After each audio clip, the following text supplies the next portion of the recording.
Hello, hello, hello, and welcome to Guerrilla Cricket. We are live. We're sitting on a couch and commentating on the live cricket that is happening at the Darren Sammy Oval in St. Lucia.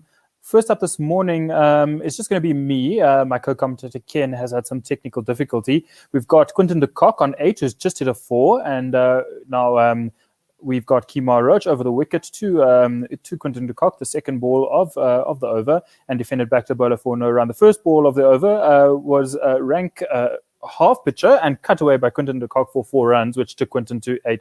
South Africa 132 for 4 this morning, with Quinton de Kock on 8 from 8 balls and Rassie van der Dussen a patient 34 from 104. 2 balls gone in the 44th over, and South Africa 132 for 4. The lead is 35. We're going to have Kemar Roach back over the wicket to the left-handed Quinton de Kock, who leaves it alone outside the off stump for no run. South Africa obviously had a little bit of a collapse toward the end of the day, and the bowlers taking 14 wickets in the first day yesterday. Very much a bowler's day, with Lungi Ngidi picking up 5 wickets, Anrich Nortje picking up the 4, and Kagiso Rabada picking up the 1. South African seamers really come to the fore on the first day at the Darren Sammy Oval. We have Quinton de Kock, who's facing up to Kemar Roach for the fourth ball of this over, and it's outside the off stump, and attempted drive by Quinton de Kock, who plays and misses and is through to the keeper for no run. News from cricket around the world is that after England scored 303, New Zealand are currently 96 for 1, with my good personal friend Devon Conway just reaching his half century. He's on 56 from 109. Devon Conway, a schoolmate of mine, and Mpos, who you will hear from a little bit later on Guerrilla Cricket. Kemar Roach again over the wicket to Quinton de Kock, who leaves it alone outside the off stump. This time, De Silva, the keeper, taking it right at ankle height and barely getting through to the keeper at all. Actually, it doesn't. It's gotten through the keeper on the bounce. So again, we're seeing the variable bounce at the Darren Sammy Oval. This pitch has provided very, very variable bounce, and De Silva, the keeper, taking it on the bounce there, which is probably one of the reasons why batsmen have struggled so far. It's very two-paced tennis ball bounce, very, very uneven carry through to the batsman. A bit of a batter's nightmare at the moment. Full ball this time and driven well by Quinton de Kock straight down the ground, and this will bring up 4 for Quinton de Kock. Not sure if we have anybody on jingles, but I would like a 4 jingle. Apparently not. Very, very well driven by Quinton de Kock. That brings to an end of the over for South Africa. That's the end of the 44th over. South Africa 136 for 4. Quinton de Kock now 12 from 12. And Rassie van der Dussen 34 from 104. The batsmen out so far: Dean Elgar for none, Adam Markram for 60, Keegan Peterson for 19, and Kyle Verreynne on debut for 6 runs from 8 balls. I must be honest. I was a little bit disappointed that Kyle Verreynne didn't get a good debut knock there, but I expect big things from Kyle Verreynne in the future. One of the highest averages ever by a South African cricketer before making his debut. Averaged 53 in first-class cricket, which is, I think, the highest, with a minimum of 2,000 runs. Next up into the attack, we're going to have, seems like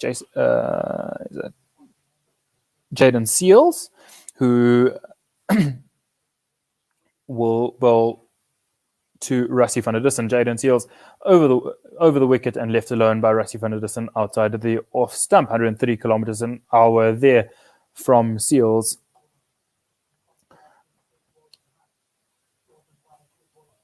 So far, I was running through the New Zealand score. We have Devon Conway on 56 from 109 and Will Young on 28. We also had in the England innings, there was big contributions from Rory Burns, who's in very good form. He got 81, and Dan Lawrence got 81 as well.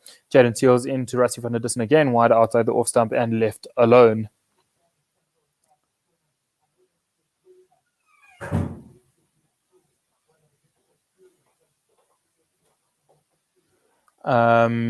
We have Quinton de Kock. We're looking at his scores from the Pakistan series: 15-2 in Karachi and 29-0 in Rawalpindi. This is the leanest patch of Quinton de Kock's career so far. And there's been a big debate about whether Quinton de Kock should keep wicket or not, and we'll get back to that after this ball.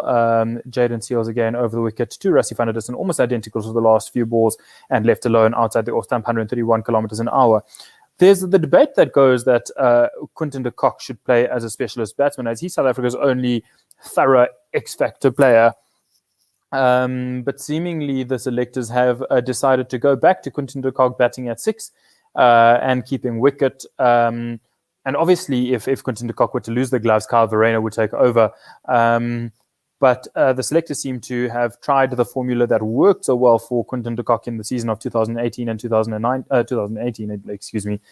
Anyway, Jaden Seals over the wicket again, fuller this time, but again left alone by Rassie van der Dussen, who's been very watchful for his 34 runs so far, which is what you'd expect of a test match player. Rassie van der Dussen has obviously done very, very well in the limited over as a format of the game so far, but is still seeming to find his feet in the international test arena so far. It's going to try and bring up van der Dussen's career stats so far. What we notice is that in Test cricket he averages 34. He's got 5 50s and no hundreds. And in ODI cricket, the man averages a huge 80.9 with 108 50s. This time, Jaden Seals again over the wicket to the right-handed Rassie van der Dussen, and he leaves alone. What we are seeing on the screen is Quinton de Kock's average as captain, and as non-captain he averages 39 with a highest score of 129 as not captain, and he's 4 tests as captain. He averaged just 12. Yeah, small sample size, but I think you could tell even outside of average that captaincy wasn't really working for Quinton de Kock. Hopefully Dean Elgar is able to get that innings off his back and capitalize in the second. Jaden Seals over the wicket and driven very well by Rassie van der Dussen, though it's held up a touch in the outfield, though it does trickle to the boundary for 4 runs. That takes van der Dussen to 38 and the score to 140 for 4. And you're talking about Rassie van der Dussen, how he's got better numbers in one-day games compared to ODI cricket. Yeah, hi Chris. Yeah. Nice to have someone else trying to hold up the fort myself there for a bit. But he was doing, he always had a good average in ODI cricket, but he also had that monkey of no hundreds for a while with a couple of 90s, and then with a 99, yeah.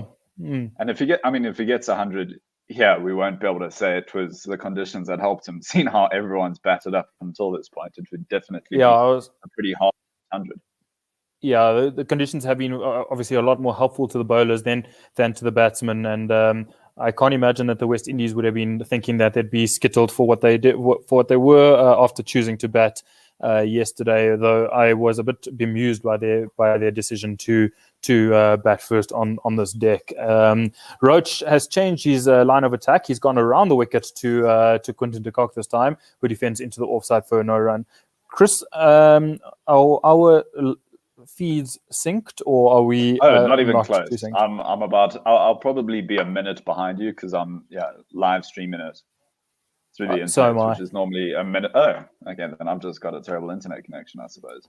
Because you're talking about things that happen.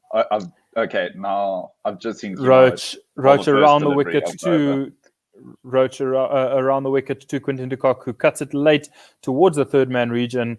It goes towards the boundary where the sweeper comes around, does the fielding, and they come back for 2 runs. That takes the score to 142 for 4. 2 balls into the 46th over. What's your take, Chris, on Quinton de Kock versus Kyle Verreynne with the gloves situation? Right now it's easy because we don't need to make that decision. There's nothing wrong with Quinton de Kock's wicket keeping. I don't think Kyle Verreynne is also a very good wicket keeper, but I don't think it's a glaring issue in the side. I think Roach around the wickets to Quinton de Kock, who defends into the offside for another run. I don't think it's so much about the deficiency of keeping. I'm thinking that it's about alleviating pressure from Quinton de Kock and allowing him to flourish as a batsman, making him concentrate on his batting, sort of like Sri Lanka did with Sangakkara. Quinton de Kock probably has the talent to go on to be one of the world's best if he puts his mind to it. I guess then you also need the guarantee that Kyle Verreynne is going to be a consistent member of the side rather than just a trial. And then there's a chance that you're just displacing that pressure. You're taking it away from Quinton de Kock and giving it to the debutants. To Verreynne. Anyway, Roach around the wicket this time and defended into the offside for no run. That's 4 balls gone in the 46th over, South Africa 142 for 4. Roach has bowled almost 12 overs, 1 for 37. Decent return for Roach so far. Obviously, a very, very good fast bowler. Roach around the wicket to de Kock, who defends towards the cover point region. And again, no run, 132 kilometers an hour, which is a little bit slower than you'd expect of Kemar Roach. Chris, I think all the bowlers have been down on pacer, but I think we didn't even see Andrik Nortje crack it up to what he's really capable of. Yeah, he had a few deliveries in the 140s, but we all know that he's capable of more than that. We saw that in the IPL last season's IPL, where he bowled the fastest ever delivery there. And I was listening to the Great Cricketer podcast, and he says that bowling 160 is a goal of his. It's not top of mind at the moment because, just South Africa winning, he said it's priority. But he did say it's a personal goal to hit 160 at some stage. Roach around the wicket and left alone by Quinton de Kock outside the off stump. That brings him in the 46th over, South Africa 142 for 4. The lead is 45. Quinton de Kock is 14 from 18, and Van der Dussen is 38 from 110. I mean, that is an interesting goal because he hasn't quite reached something that very close to 160, has he? He's bowled 156, which is not miles off. I feel like I think when you're getting to those sort of speeds, there's a big difference between 156 and 160. But he does say that he bowls within himself and he's focusing more on line and length. I don't know. There's a chance that he has more in him. I know Shabbat also used to train to just bowl fast. That he had a ball that weighed about 350 grams that he used to practice with and bowl from an extra 2 yards back. So then when he came into games, it would feel Sean easy. Tate is another one that comes to mind when it comes to just bowling very fast. Though Sean Tate bowled very fast and very wayward at times. But he also broke AB de Villiers in half in a T20 game, so it can have its place. Just a slight delay as the side screen seems to need repairs. The sponsor's name has not disappeared as one would have hoped before the start of the over, so this needs manual intervention for the ground staff to get it back to the white side screen. Betway getting a bit more advertising than they had anticipated. And if you believe Jeff Thompson, he's the fastest bowler of all time. And he had a very wild action, similar to that of Sean Tate, where it almost looked like javelin, where he'd sort of taken from down on the ground. Jaden Seals over the wicket to Van der Dussen on about the 5th stump line and defended into the offside for no run. You know, that's an interesting one. I'd really like to know back in the day, like really, if we go really back far, players like Harold Larwood, how fast those players actually were. Like Harold Larwood around is probably a lot slower than modern bowlers. If you look at the way almost any sport's gone, where athletes just get better and better as time goes forward, I think those bowlers probably have the reputation, but wouldn't be that quick. Modern. If you've ever watched, I'm trying to remember. It's not CTB Turner. It's one of the other old spin bowlers who's renowned as one of the greatest spin bowlers of all time. And you see him bowl, and it looks like absolute filth. Well, I've watched a few clips of Harold Larwood, and I can tell you it didn't look like filth. Though he was bowling to the great Don Bradman, who could make anybody look like filth. To be perfectly honest. We've got Ken back. Ken, can you hear us? Can we hear you? Not sure. No, nothing. Anyway, Jaden Seals over the wicket, very wide, and left alone by Van der Dussen for no run. So talking about the speed being down on this test match, and I think that's probably as a result of the actual pitch. It seems a bit sticky and stodgy, and it's probably not something that's going to be very good for extreme fast bowling, though it's helping the bowlers in other ways with a bit of assistance off the seam and a bit of lateral movement as the ball approaches the batsman. Yeah, the benefit of the Duke's ball, I guess, and also a favorable pitch. We saw Kemar Roach moving it an absolute mile in that first over where he got Dean Elgar. Ooh, Jaden Seals over the wicket to Van der Dussen, who tries to leave the ball, but in trying to leave the ball, it gets the edge and runs down towards the third man region, and they'll come back for 2 runs. That takes Van der Dussen to 40. Interesting you bring up the Duke's ball. I know that the seam of the Duke's ball is a lot more pronounced than the kookaburra we use in this part of the world and in Australia. There has been a debate raging for a while about whether we should standardize the ball in Test cricket or in cricket in general.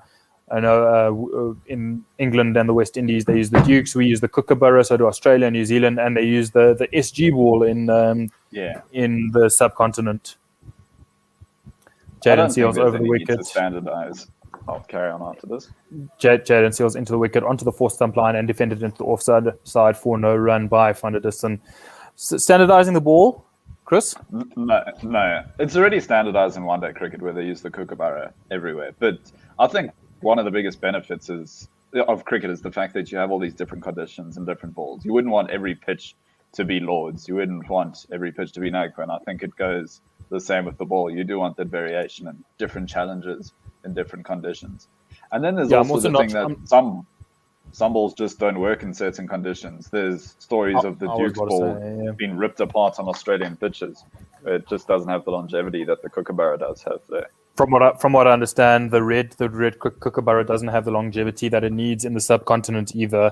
It sort of deteriorates a lot quicker than the SG ball that's used there. But I'm not sure. I think when India are going to test with 3 spinners, they might actually enjoy a ball that deteriorates that fast. I mean, that's one of the other things that's been put forward is bowling side gets to choose. But then maybe you'll have an arms race of cricket ball manufacturers just trying to make the best ball for bowling that no one can face.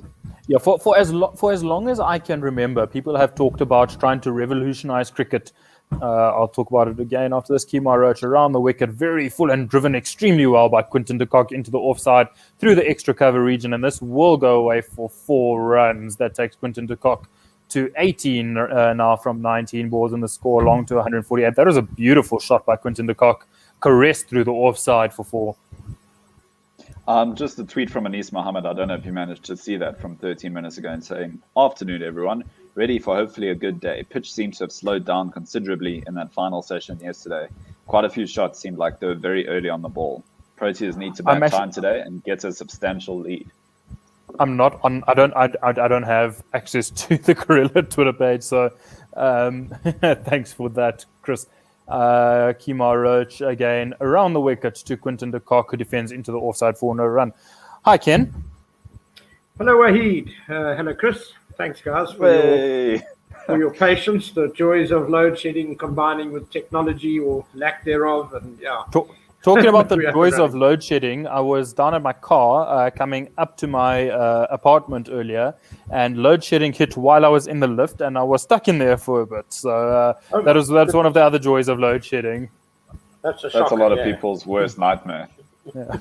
Kemar Roach around the wicket to Quinton de Kock, and he trickles it down the leg side, and this is probably going to run away for 4 towards the fine leg region for another 4. Quinton de Kock is happily trickling the score along this morning, down 152 for 4. Lead is 55. Quinton de Kock 22 from 21 now.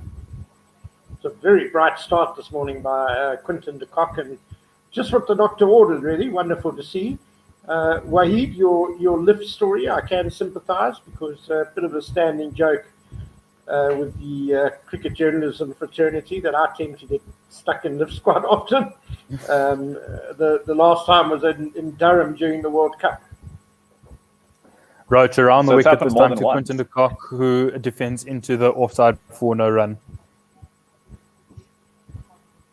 More than once, Ken? How many times stuck in a lift? Stuck in a lift? Yeah, it actually happened a couple of times in Durham.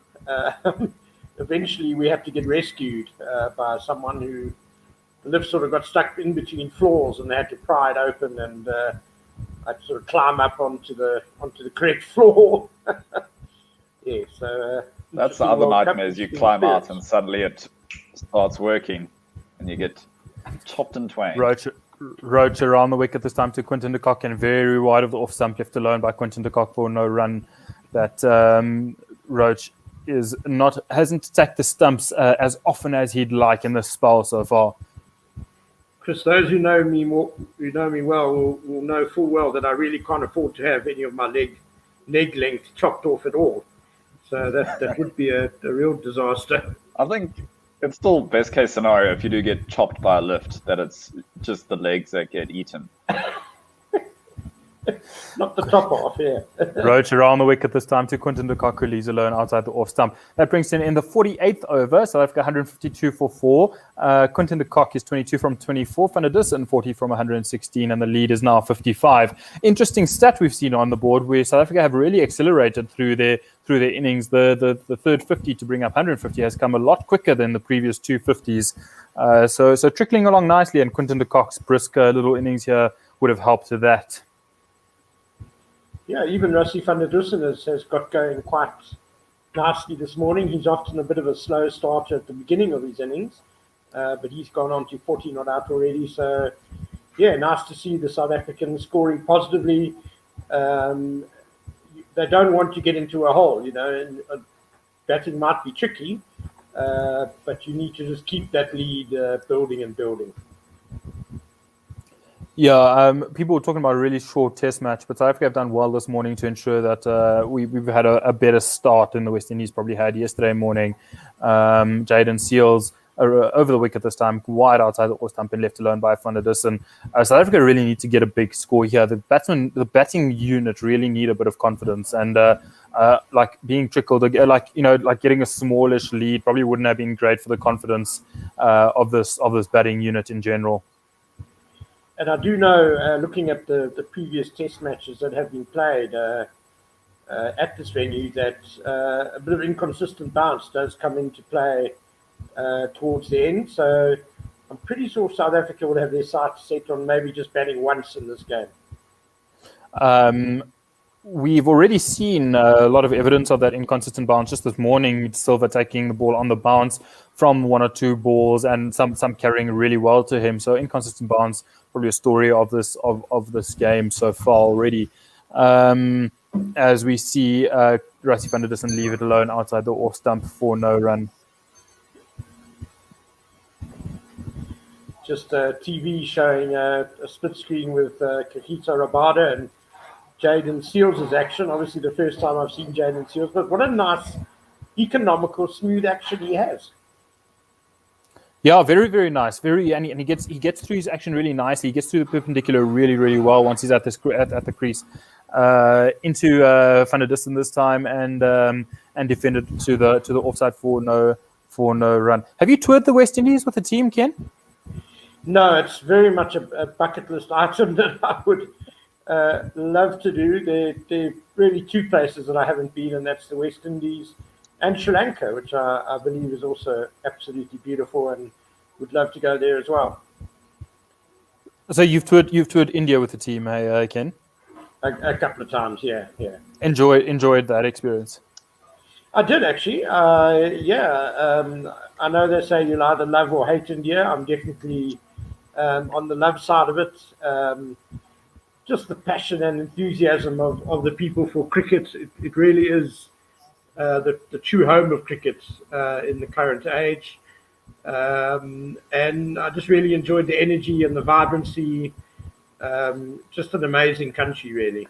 Yeah, I had my first trip to India in 2018. We went on a family holiday, and one day we actually took a drive or a trip to our ancestral village where our forefathers came from. I'll get back to the story after this ball. Jaden Seals over the wicket to Van der Dussen, who's defending towards middle for no run.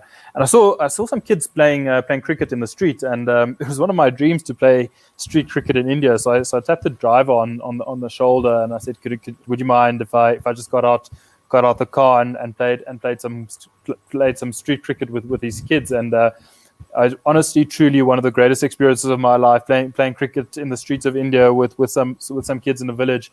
I don't speak or understand the language, but I think cricket is a language in itself, and had a whale of a time playing some cricket in the streets of India. What a fantastic story, Wahid. That's really special. Yeah. Whereabouts is your ancestral village in India? just near a city called Surat. So in the state of Gujarat. This time, Jaden Seals over the wickets to Van der Dussen, who leaves alone outside the off stump for no run. That brings in the 49th over, maiden over from Jaden Seals there.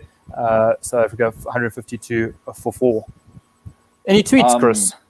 Yeah, just 11 seconds ago, Tim, the cricket guy, asked, has Ken toured Pakistan pre-2009, of course? No, actually, that's right. Pakistan is another country that I haven't been to, but to be honest, I've been to Bangladesh a couple of times, and as I said, India. So I've probably, if you went to Bangladesh earlier enough, so. If you went to Bangladesh early enough in its history, then I think you did go to Pakistan, didn't you? Pretty much, yeah. So you're talking about loving or hating a destination, and I remember reading in Graham Smith's book, in a captain's diary, where they were once touring Bangladesh, and he said the conditions really weren't great, and he said the food in the stadium was really bad. But he said, I remember reading that the worst part of that was the team arriving at the hotel, and Smith himself was given the suite because he was the captain. Get back to it off this ball. Chase now into the attack. Around the wickets to Quinton de Kock, who defends back the bowler for no run. And I remember reading that Smith says he walked into his room and getting the suite, he thought he'd be in for something nice. And walking in, he said it looked like something straight out of a porn movie with purple and mirrors on the ceiling and all sorts of interesting things in his hotel room in Bangladesh. So he didn't enjoy those conditions, but he did enjoy the batting conditions in Bangladesh. Yeah, obviously, evidently. Chase around the wicket to this time to Quinton de Kock, who defends into the offside for no run. I was actually on that tour that Graham speaks about, and as Chase is in the game full pitched and de Kock just hits it towards mid-on, no run. Because of the lack of suitable accommodation in Dhaka, the capital, the media had to stay in the team hotel, which was pretty much the only hotel up to standard in Dhaka at that time. As de Kock again just pats the ball back to the bowler Chase.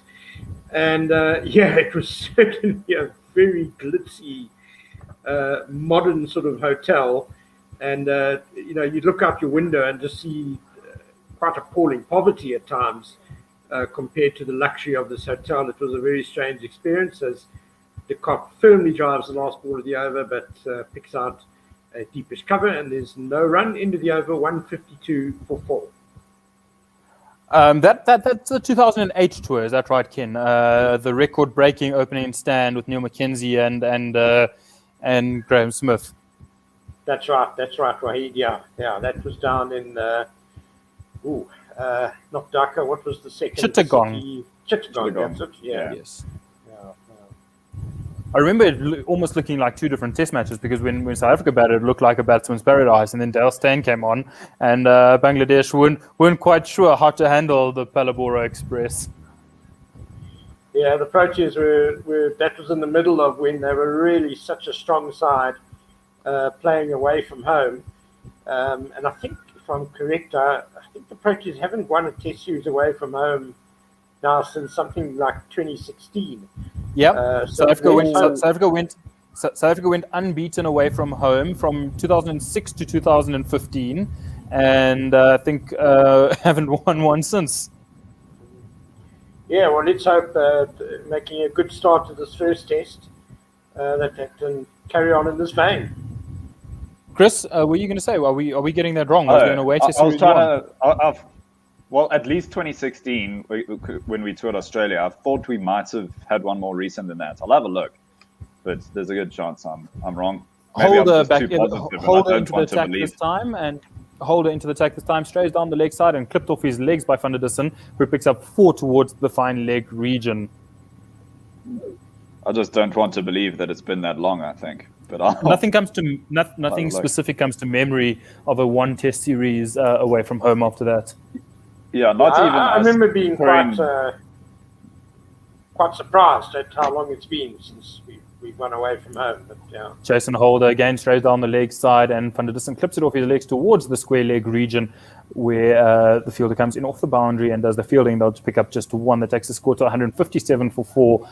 Van der Dussen 45, and de Kock, who will be on strike now on 22. We've seen that Kieran Powell is on the field as this concussion substitute for Nkrumah Bonner. I'm not sure what's happened there. That was announced yesterday evening. Nkrumah Bonner was hit in the helmet whilst batting, and now Kieran Powell is his concussion replacement. So that the rest of the game, Bonner's obviously out. Yeah, he bought his first ball for Nortje straight on the badge. It was in the middle of fantastic really ball. Fantastic, fast and furious smell. I think the word you're looking for is mean. We were talking about it yesterday, and Andrich Nortje looks really mean at the moment. And maybe it's just a thing that's lacking a little bit from Kagiso Rabada's game at the moment. He doesn't look as mean as he did in 2018. Jason Holder changed his line of attack this time to Quinton de Kock. He's over the wicket to Quinton de Kock, who's leaving alone outside the off stump for no run. We're just seeing a replay of the Bonner injury from Nortje really pinging him in the helmet. It's 2017. Sorry. 2017? This is our most recent away test series win against New Zealand. It was a 3-test series, 1 win, 2 draws. If I'm not mistaken, we were saved by the rain, were we not? Probably. In the one game, certainly, yes. I do recall that. Yeah. But I do have some sympathy for Rabada, just to go back to your point, Wahid, because every time he's shown a bit of passion and fire, the match referee has got a bit upset. So maybe he's been forced to tone things down. We were talking about that yesterday because his stats before PE in 2018 and his stats after PE in 2018 are extremely different. And we'll get back to it off this hold the ball. Hold is nice and full and directed towards the fourth stump channel and defended into the offside by Van der Dussen for no run. We talked about it yesterday. His stats before PE against Australia were very, very good, averaging 22 or 23. And after it, he's on averaging 28 with fewer wickets, higher strike rate, etc., etc. And you almost wonder if the intervention by the match referee and the ban and all sorts and needing an advocate to get him out of that ban sort of led to this nicer Kagiso Rabada who's obviously maybe not as mean, and that's maybe just affected his bowling a little bit. So maybe to we be just fair, he bowled. He bowled really well yesterday, and I think with a bit more luck going his way, he could have had 4 wickets. I think there are a lot of factors. Yeah, sure. That whole controversy over his celebrations, Vernon Philander retiring, no Dale Steyn, workload issues for KG because he's really had to carry the attack the last couple of years. So I think it's all in the mix there. Yeah. Talking about New Zealand and our last test series win there, Devon Conway has moved nicely to 78 off 130 balls. And New Zealand are 126 for 1 in reply to England's 303 in the first innings there. So and if it hasn't been, were you the same same matric here as Conway? Yeah, we were the same matric here. We played cricket together for many, many years. So Devon Conway and I go back a bit, good mates. We're going to see Chase back into the attack now around the wicket to the left-handed Quinton de Kock, who advances down the wicket and defends back the bowler for no run. Quinton de Kock trying to get out the crease and looking positive against Chase there. So Devon and I were the year behind Mpho, who will be on later. Chase again around the wicket, and again almost identically, Quinton de Kock advances down the wicket and defends to the bowler for no run. Perhaps during the in-between overs, you can tell us your favourite day of cricket with Devon Conway, Wahid. That would be Chase around the wicket. Paul might be listening to fact check it. So only a little bit of embellishment as to how many you Mpo scored. wasn't around the cricket field too much during his school days. Mpo was a basketball player. Then tell whatever stories you like. Chase around this wicket and an attempted drive by Quinton de Kock, who misses it and is taken by the keeper for no run. 4 balls into the over now. I'm trying to think of a story. All I can remember is that Devon scoring tons and tons of runs and the rest of us not getting a chance. Chase around the wicket and he's got him as LBW reviewed straight away by Quinton de Kock, who probably feels like he's got an inside edge. If there's no inside edge, this looks absolutely dead. He was trying to paddle sweep, and so I'm just hoping that de Kock got a little bit of the bottom edge of the bat to this delivery. Otherwise, yeah, he does look out. Yeah, he looks out. Paddle sweep, a weird shot to be playing in the situation. But let's have a look. He seemed pretty confident. He reviewed straight away. Maybe off the glove, in fact. He might get lucky here. I do not see anything. let's have a look at Snicko.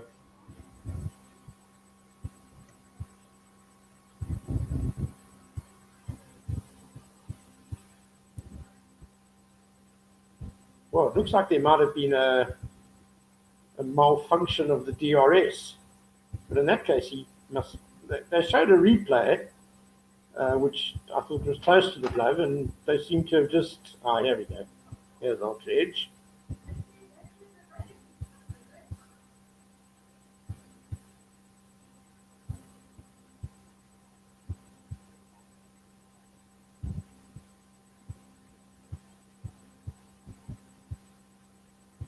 Doesn't seem like there's any bat well involved. Behind you guys, so It doesn't seem like there's any bat I'm involved. very much listening to see what happens. Set the glove. There we go. There's an edge. It seems to have hit the edge and the glove. Yeah, quite possibly. Thank goodness it's not maths. They don't cancel each other out. It's not like timesing by a negative number.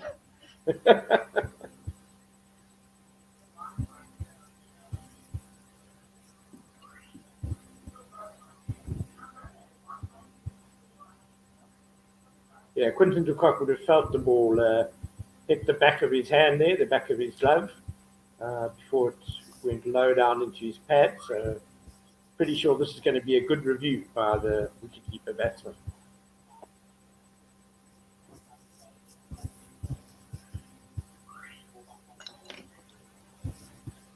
The umpires seem to know that.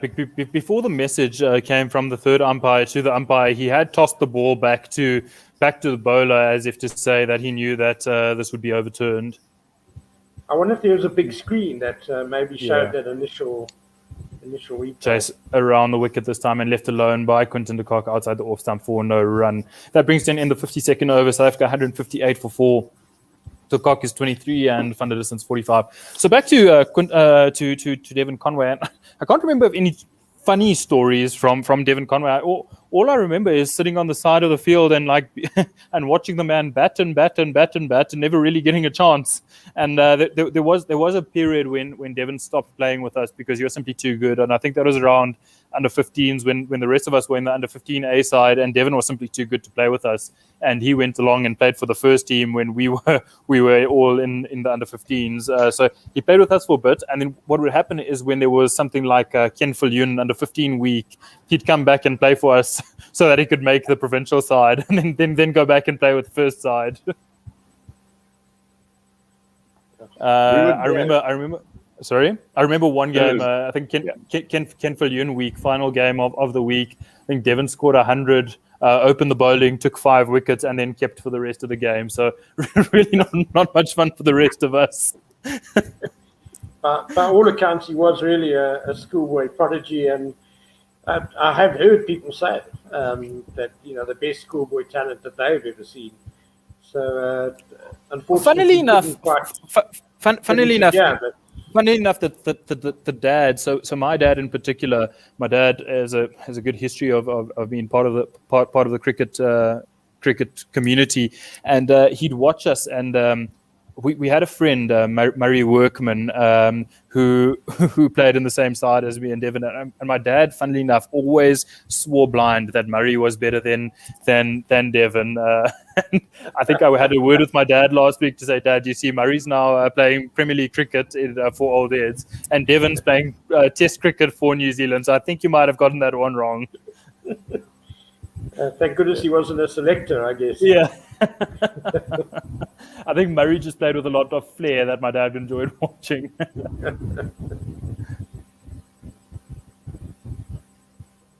Holder back into the attack now and over the wicket to Van der Dussen, who defends for no run.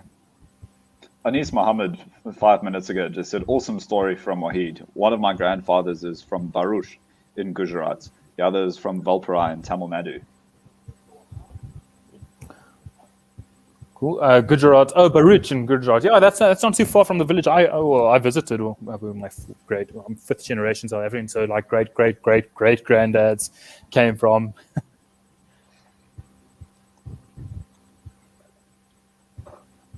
Yeah, very different sort of history. I've also, my great grandfather spent a lot of time in India, but as a missionary. So there is a school in Kashmir named after him, the Tyndall Biscoe School of Kashmir. Oh, really? That's a really interesting story in the Indian part of Kashmir, obviously, not the Pakistani side.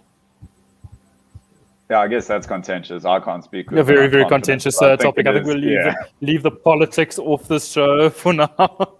Yeah, I don't know if this is the forum to solve the Kashmir issue. You a Sicilians boy? Hey, yeah, another change of subject. Yeah, so yeah, I know a few guys playing international cricket, but no one's scoring double hundreds on debut. Curtis Camphor playing for Ireland now. Brandon Glover playing for the Netherlands now. Brandon Glover played with me at Old. Brandon Glover played with me at Old Heads. We played in the same side for many years. His brother's quite good as well, Donovan.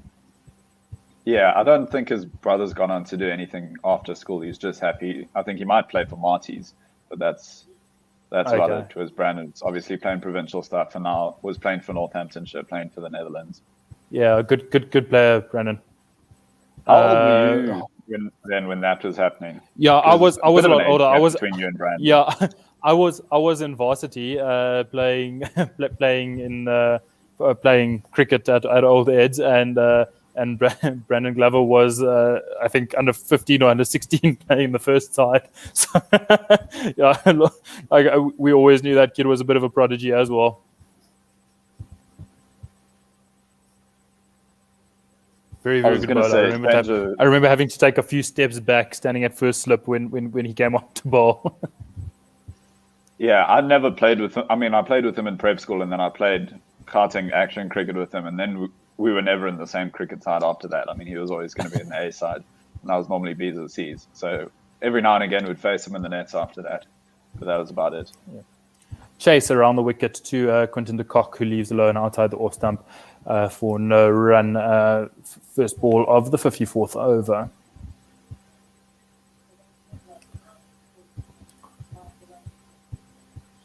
We were talking about how one of the umpires on the field is Brathwaite, and we hope that there's not too close a relation to Craig Brathwaite, the captain. But I've also had a look now that the third umpire is Leslie Reefer, who's actually the first cousin of Raymond Reefer, who does play for the West Indies on occasion. So one wonders if he would still get that job if Reefer was in the side today. I must be 100% honest. I haven't understood the ICC's take on this whole umpiring issue. I mean, if players can travel, I don't see why umpires can't. I don't see why only home umpires are umpiring test matches. I'm not too clued up on this, but from a COVID perspective, I don't see the difference right now. Is the umpire a Brathwaite or a Braithwaite? Because it's a Brathwaite with only the one. Yeah, it's spelled the same way as Craig. Brathwaite. Okay. Because Carlos and Craig are spelled differently, aren't they? They're different Braithwaites. So no, it's a Brathwaite. It's just Breath, and then Carlos has the I after the A in Brath. Talking about interesting cricket stories, Ken, I have on occasion seen some very interesting photos of you in the media game with Altaf Kazi. Yes, Altaf. Funny enough, Altaf has generally been an opponent, and a very feisty opponent at that as well. He takes it very seriously.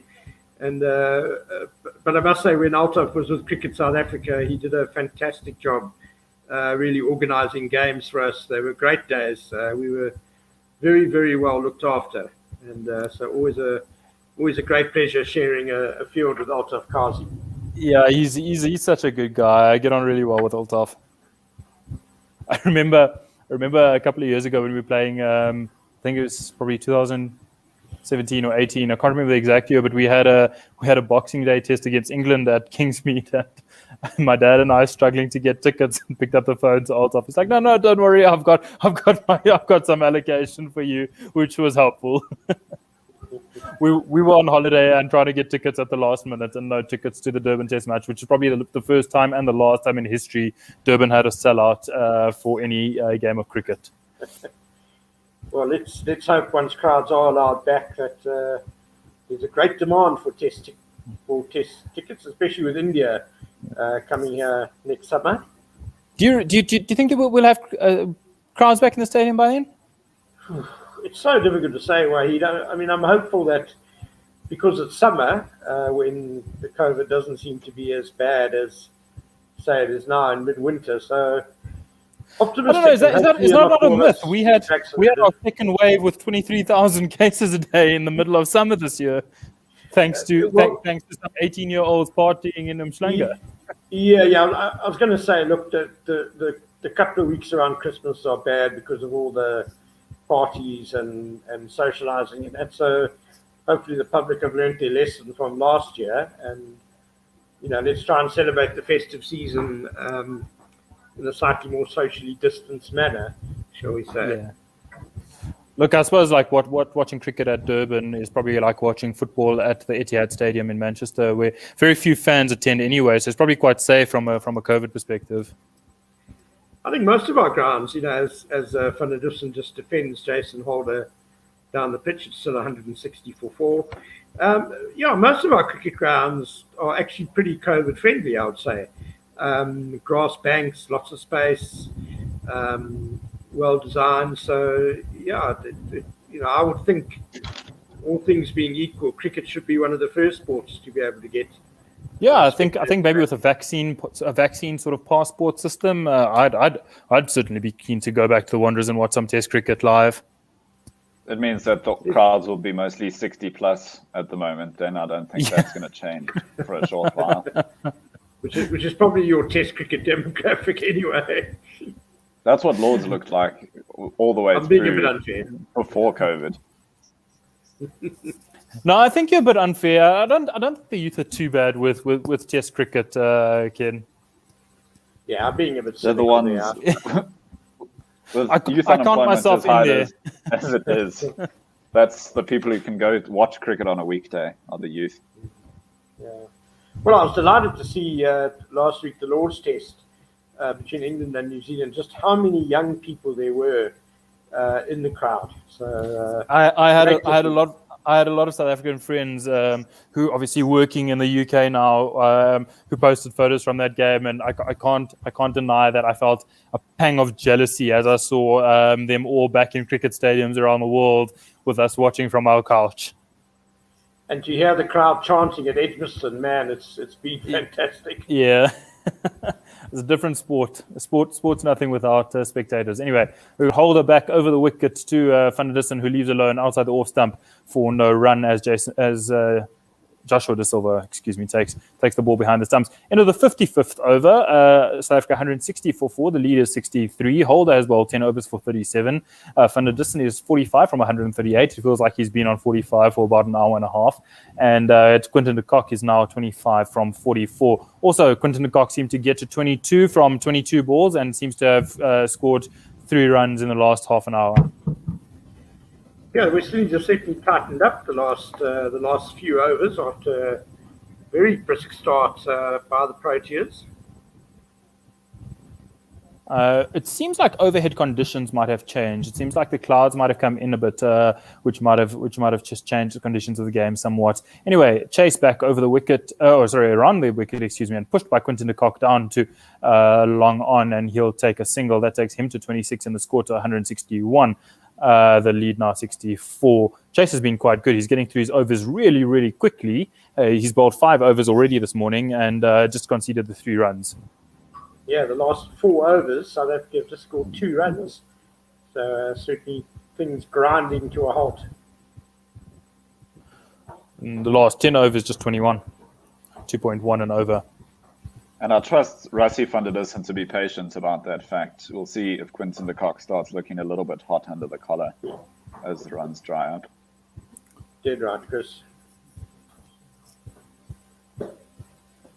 Yeah, last 25 balls, just the 3 runs now. Run rate 0.72. Change of angle for Chase. Oh, actually, no, he's just been bowling to the left-hander for a while, but bowling to the right-hander now over the wicket. Played off his legs to the short 45 and no run, as we see in Kyle Mather's figures from the recent series in Bangladesh with his 210 not out on debut. Chase now again over the wicket, 2 van der Dussen, who defends back to the bowler for no run. I noticed, I think it's been mentioned, the fact that Roston Chase is wearing Jamal Hamilton's shirt for some reason. He's got number 44 and Hamilton on his back. Chase over the wicket and defended towards the leg side by van der Dussen. It reminds me of the time Graham Smith went out to bat with a mustard-stained Paul Harris shirt on. The only other man in the team whose shirt would fit him, I'd imagine. 2 big men there. Sharp carrot, surely. Maybe Travis didn't want to lend his shirt. But too much of a risk that they'd be batting together, I guess, and have to share the shirt. Just like in a garden game, you swap the bat. Whoever's facing gets to wear the shirts, and they swap it in between deliveries. Chase over the wicket and a bit full this time and punched by van der Dussen to a long on for a single. That brings to an end the 56th over. 2 runs from that over, and Chase has now about 6 overs for 4. That was the game where it was actually interesting because Graham Smith didn't take any kit to the ground because he didn't think he'd have to bat. He thought that the game would be over and soon, and that there'd be no reason for him. And as it wore on at the Sydney Cricket Ground, it seemed more and more likely that a draw was on the cards. And as we got to the fading light and the end of the day, Smith realized that he could bat with a broken hand to save his country and had no kit on him. So Beg borrowed and stole kit from his teammates and went out to bat. And as we know, became a national hero for the bravery shown at the Sydney Cricket Ground. Were you there, Ken? I wasn't, no, but certainly one of the most gripping test matches to watch. And gripping test series. I mean, that one and the reverse series back in South Africa, which we actually lost 2-1.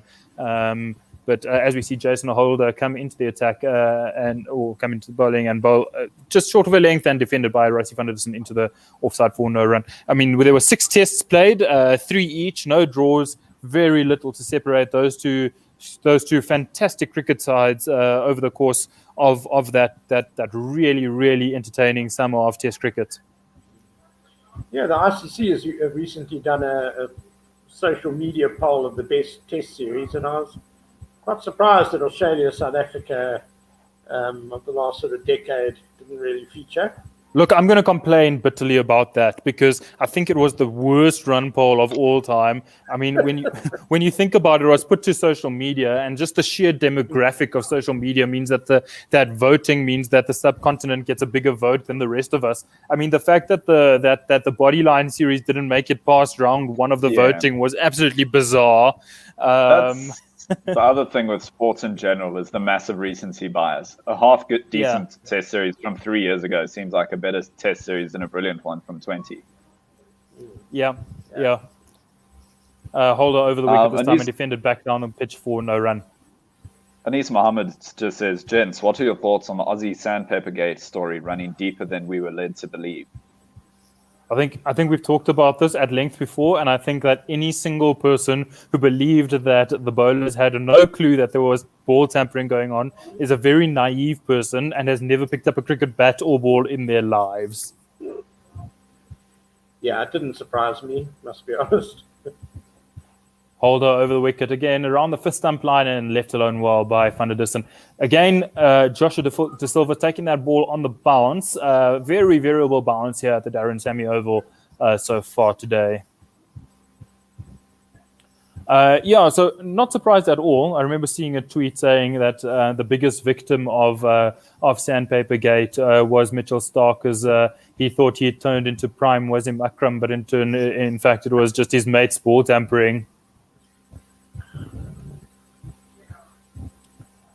Holder over the wicket, and he catches the edge and very well caught the gully, and that brings to an end Van der Dussen, who's out for 46 off 147 balls. Very good ball by Jason Holder. The West Indies have been very, very good for the last 10 overs or so, really drying up the runs, and that's a fantastic ball to dismiss Rassie Van der Dussen. Do you have his stats there, Chris? I can get them. I was just trying to go find Mitchell Stark before and after the sandpaper issue. Rassie Van der Dussen in the end gone for 46 runs off 148. A nice patient innings. Unfortunately, cut short at the end there. 5 boundaries and a strike rate of 31. South Africa 162 for 5 now. Just proving what you were saying about inconsistent bounce, Wahid, because as you described, the previous delivery got to the wicketkeeper on the bounce, and that one actually just hit the spice of the bat, eh? Yeah, It definitely took Van der Dussen higher on the bat than he expected it to, and veered off to gully. So a bit up and down, certainly this pitch already on the second morning. That brings to the crease. That brings to the crease Vian Mulder, Peter Willem Adrian Mulder, just 23 years old. He's played 4 tests. His highest is 36, so we hope he does better than that today. 110 runs with an average of 18 runs. Very new into his test career is Vian Mulder. And we don't need to go back on to that whole conversation, but yeah, someone else I went to school with, but he was a year younger than me, so I get to feel especially unaccomplished. He's been in the side for a while now.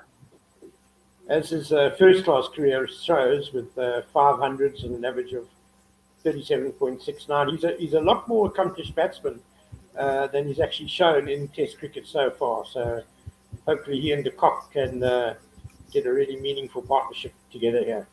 I was reading a tweet that was saying that they really hope that this is not the second coming of Wayne Parnell in the Test arena, as we see Jason Holder come to Vian Mulder, who the ball jags back off it's just back of a length, jags back and hits Vian Mulder in the midriff. So that's a welcome to the wicket from Jason Holder to Vian Mulder, who's now down on his haunches in a little bit of pain. That's probably hit him in the crown jewel, so not very comfortable is Vian Mulder there.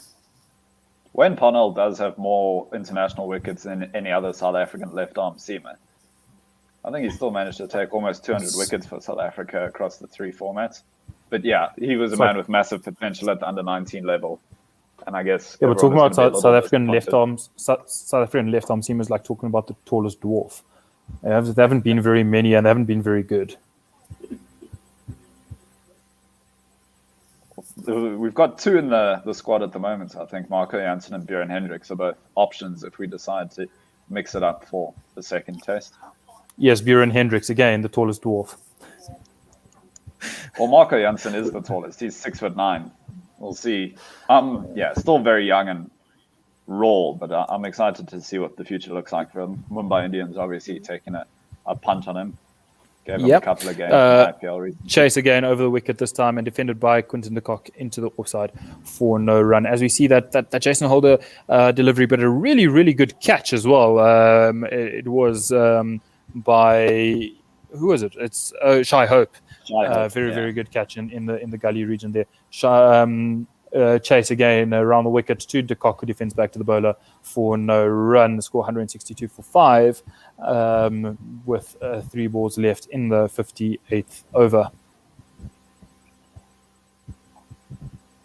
Chase again around the wicket to Quinton de Kock, strays down the leg side and clipped off his legs towards the deep backward square leg region, and he'll take a single that will bring Vian Mulder back onto strike.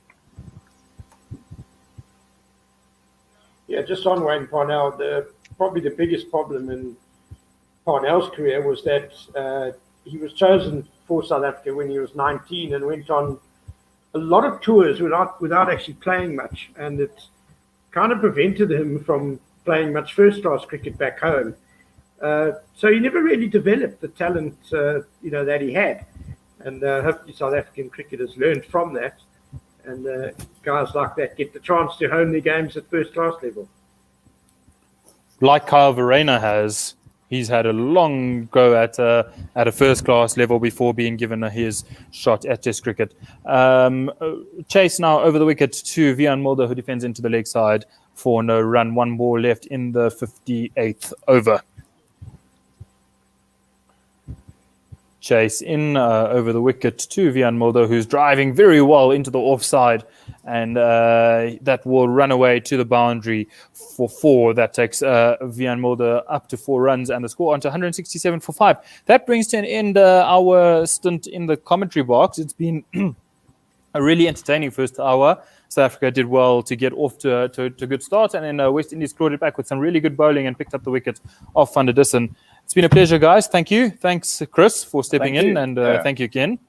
No worries at all. Thanks, Wahid and Chris. Yeah, a very interesting first hour. South Africa off very quickly, and then West Indies putting the squeeze on a bit and getting the wicket of Rassie van der Dussen.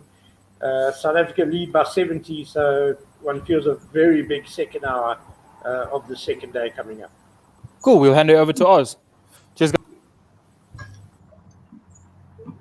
All set. Hello, Tim. You all right? Good and you, man. I'm good. Very well, I'm good. Thank you. The best Bit of a- excuse bit to of sit a, and watch cricket all night. Yeah. That was a bit of an attritional first hour of cricket. 39 runs with a loss of 1 wicket, so that was a bit of a slow watch. But Yeah. what South Africa need, I think. Rassie missing South out. Africa did- You were saying? Yeah, good first hour so far, I think. How's my sound coming through there by you, Tim? Perfect. Yeah, perfect. Okay. Yeah, so like you said, very typical test cricket. Not really a lot of runs getting scored, but ticking along nicely, and feel sorry for Rassie for missing out on his 50. He looked a bit dejected as he walked off there, but hopefully Wiaan Mulder can stay with Quinton here until lunch, because we certainly want to make sure that the bowling effort yesterday gets converted by good batting at least until the end of today. I would hope if we can manage that, that'll be great. I tend to agree. I think if we could go just after tea, though, if we can go just after tea, maybe an hour after tea, and put them in the last hour, then and then get a couple of early wickets, then we'll be very happy. But I'm sure that Twitter sphere will go berserk about how slow Rassie's batting was. But every team needs that sort of player. I think in the context of the match, it may well be a very important innings. You can rely on the others to score. There's a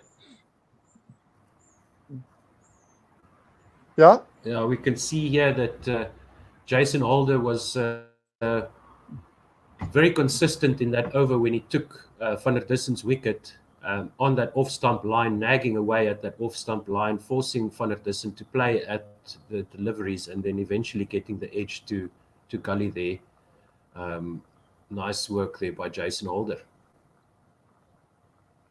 It's why he's been so consistent the last 2 years, Holder.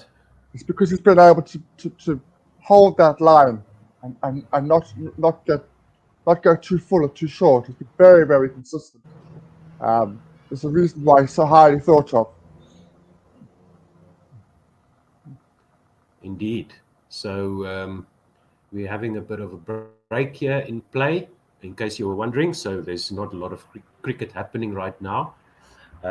And now we see Jason Holder with the ball in his hand, and he's going to continue. He is right arm over the wicket to the left-handed Quinton de Kock, who lets this one go wide outside off stump and flashing away off the pitch there, away from the left-hander, across the left-hander, and no run.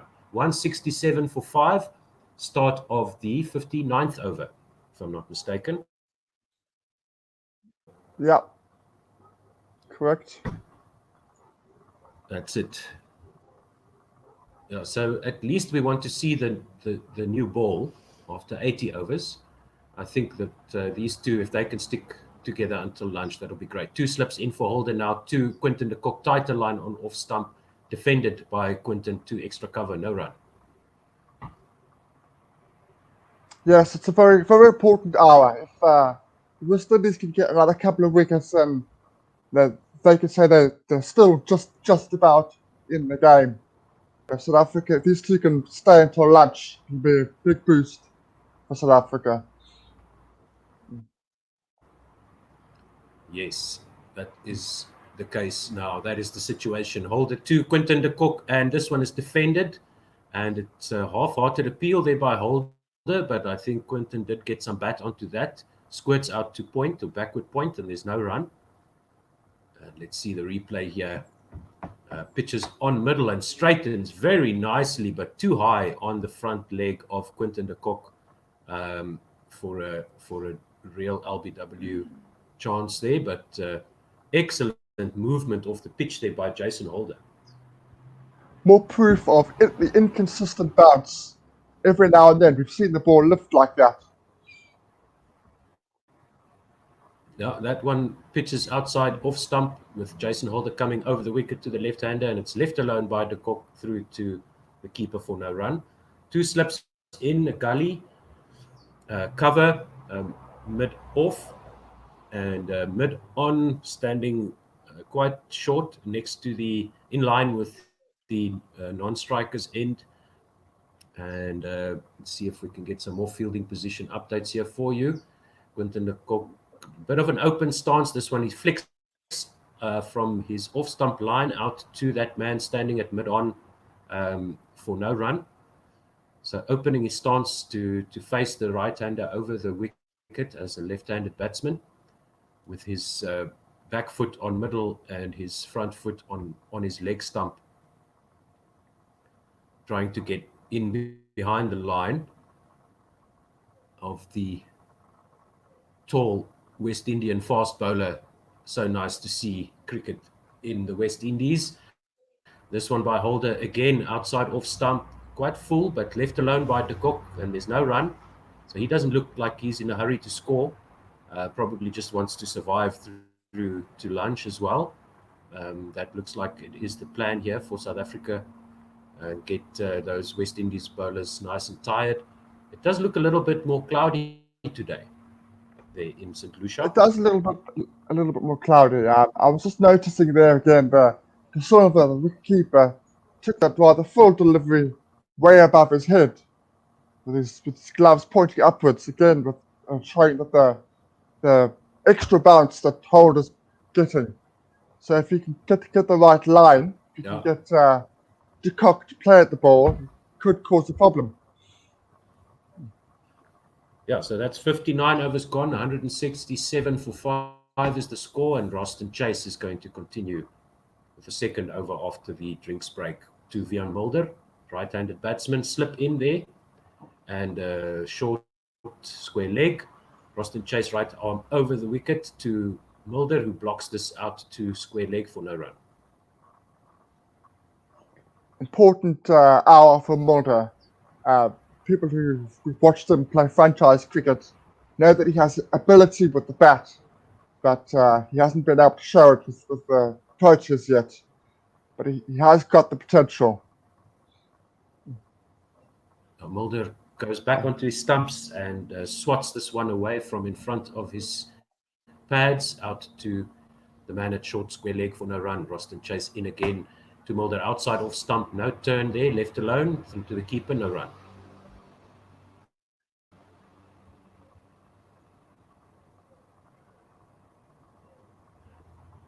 It's almost like a bit of a catch it's almost like a bit of a cat and a mouse situation. Yeah, this time Mulder, with a straight bat, defends this one outside his off stump into the pitch for no run. Yeah, I mean, it looks West like Indies, the plan is solidly just to get through to lunch. This time Mulder uses his feet a little bit to get to the pitch, smothers the ball into the pitch, and there's no run. Using his feet there to get down the wicket, no run.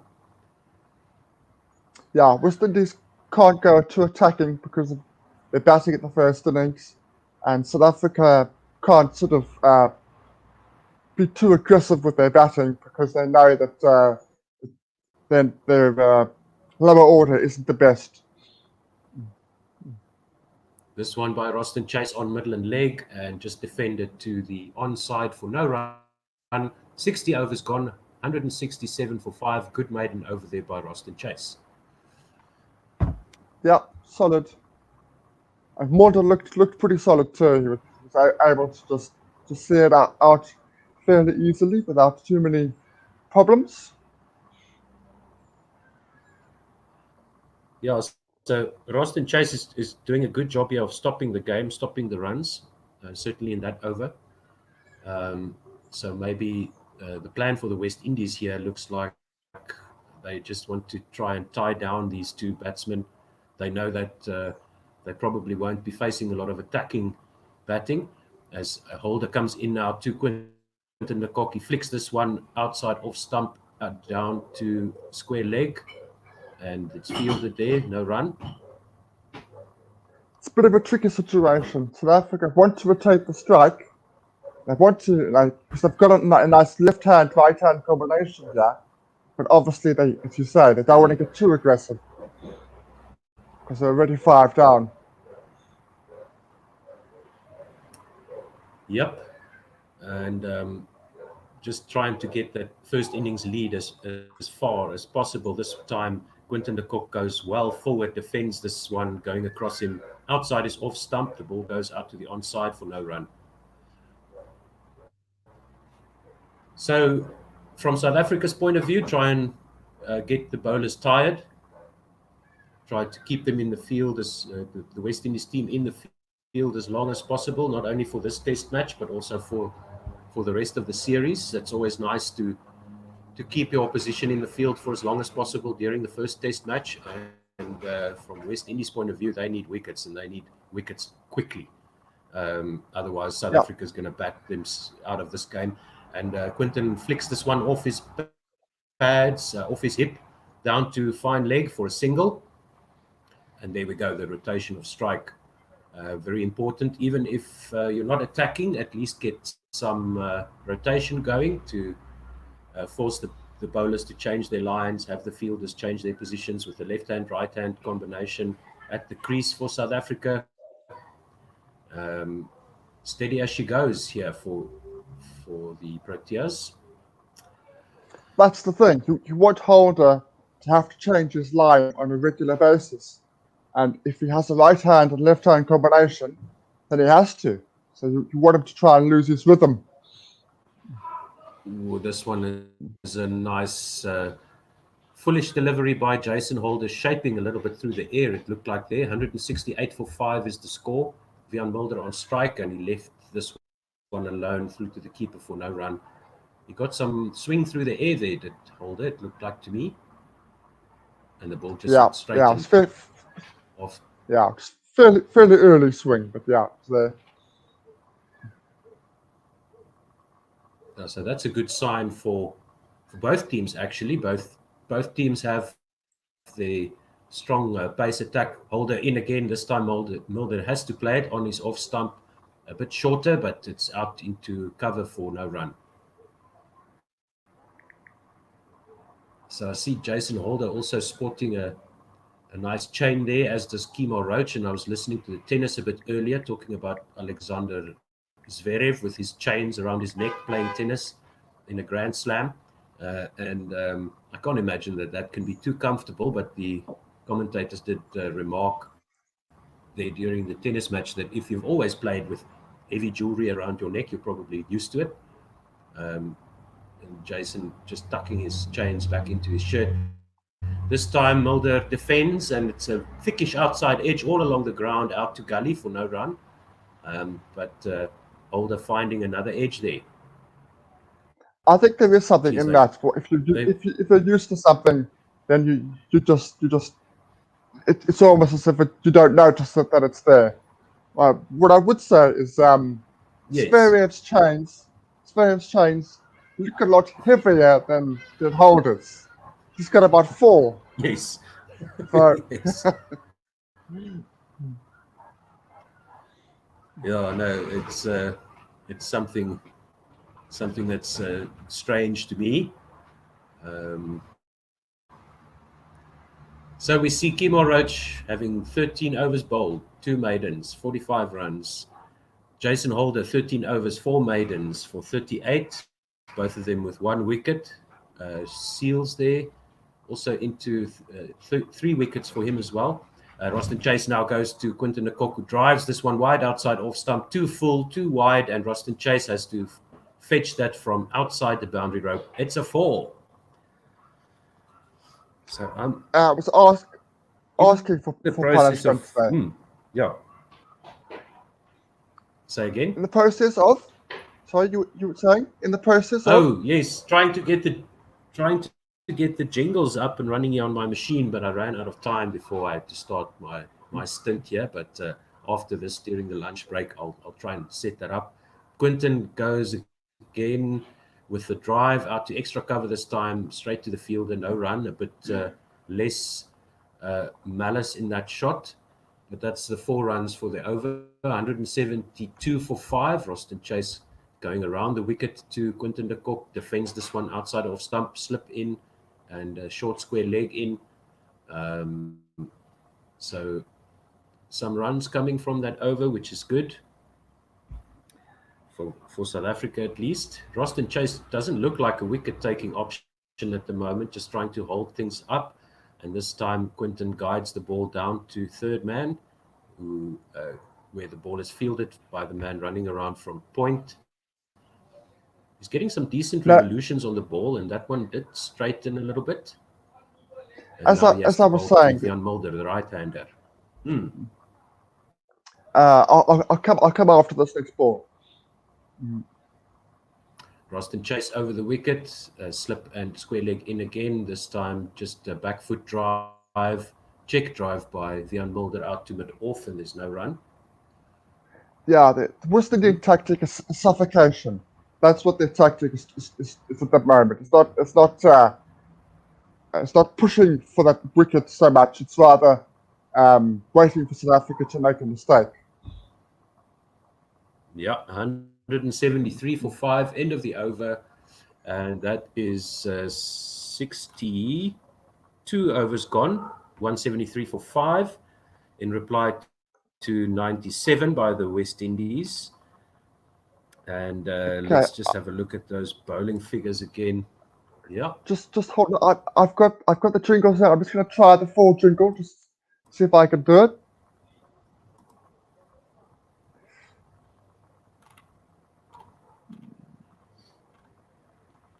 Okay, so we had Roach and Holder, both with 13 overs, 1 wicket each. Jaden Seals, 14 overs, 4 maidens, 40 runs for 3 wickets, as Kimo Roach now replaces Jason Holder into the attack. Kyle Mayers, 5 overs, 2 maidens, 8 runs, no wickets. Rakeem Cornwell, 8 Did my jingle work? overs, 1 maiden, 27 runs with no wicket, with 14 runs. He is the least expensive bowler, as Kimo Roach comes in now around the wicket to Quinton de Kock, and this one, nice movement off the pitch by Kimo Roach, dangerous delivery left alone by Quinton, and there's no run through to the keeper. So start of the 63rd over.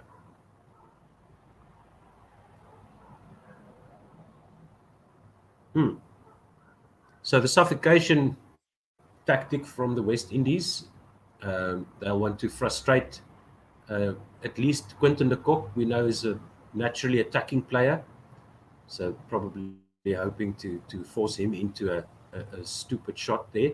This one is flicked off his pads by Quinton out to square leg for no run. straight to the fielder. Number 23 is Powell there, standing right next to the square leg umpire. Kimo Roach also sporting what looks to me like an extremely heavy golden chain around his neck. And his chain is a little bit inside his collar, so I'd imagine it flops around a lot more than Jason Holder's, who's got his one fitting inside his shirt. And this one outside the off stump, left alone again, down to the wicket keeper for no run by Quinton de Kock. Yeah, 173 for 5. Just a reminder, if you want to tweet us, you can tweet us at Guerrilla, GUERILLASA, or you can tweet us at 1WSR. Yep, indeed. And this one again, nice shape by Kimo Roach, pitching and leaving the left-hander as the right-hander Roach goes around the wicket and left alone once again. A lot of respect shown here to Kimo Roach by Quinton, and rightly so. 2 slips in, so they've got the trap set there for Quinton to chase one of those balls, leaving him off the pitch, and he's not falling for that ruse at the moment, so that's good from South Africa's point of view. But the West Indies holding up one end with Roston Chase and then trying to induce a false shot from the other end. This one is played by Quinton down into the pitch from outside his off stump, and there's no run as it goes to mid-on. They half thought about a single, but then they realised that there was never one there. But they both sort of took 2 steps and then realised there was no single. But at least they were looking for the single, which is good. Yep. So it's only Aiden Markram that's made a milestone in the South African innings so far. Another one, really good deliveries here by Kimo Roach. He comes around the wicket, quite wide of the crease. The ball hoops into the left-hander and then leaves the left-hander off the crease, and that's off the pitch, and that's the end of the 63rd over. And the score is 173 for 5. Yeah, do tweet us in, and remember that you can also sponsor us. You can advertise on this platform and on the podcasts probably as well. We won't say no to that.